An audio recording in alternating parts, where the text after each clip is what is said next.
Technology is not something that is just here to make money for a few people, but instead is a tool to improve outcomes for the entire world.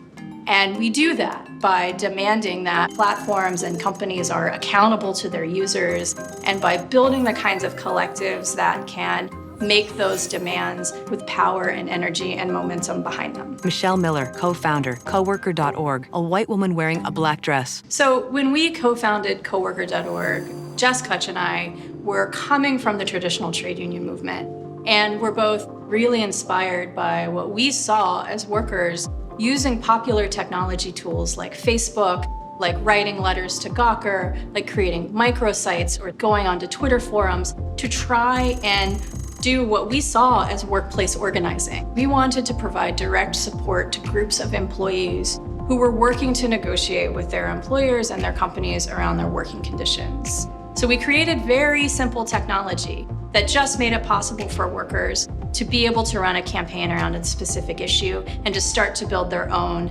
digital community of like-minded coworkers. Unlike many labor advocacy organizations, we, the staff of the organization, don't decide what's important for workers. We don't decide what the big campaign is for the year. We really create a place for workers to decide that themselves. A range of campaign issues populate as animated text on screen: living wages, holiday time off, transparent data, healthcare, gender pay equality, fair hours and scheduling, end sexual abuse at work, stop retaliation and harassment. An example of that is the proliferation of what we just call the dress code campaigns. The Starbucks network was started by a barista who wanted the ability to have visible tattoos at work. At the time, there were a lot of folks who questioned why we would invest the energy in supporting something that seemed so minor in the face of low wages or scheduling issues. But it was important to her.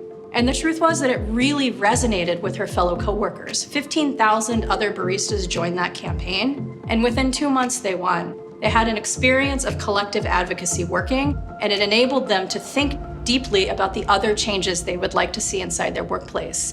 And what that campaign also did was it inspired a number of other workers at a number of other places to start their own campaigns. And it's that kind of thinking that we want to support inside the organization.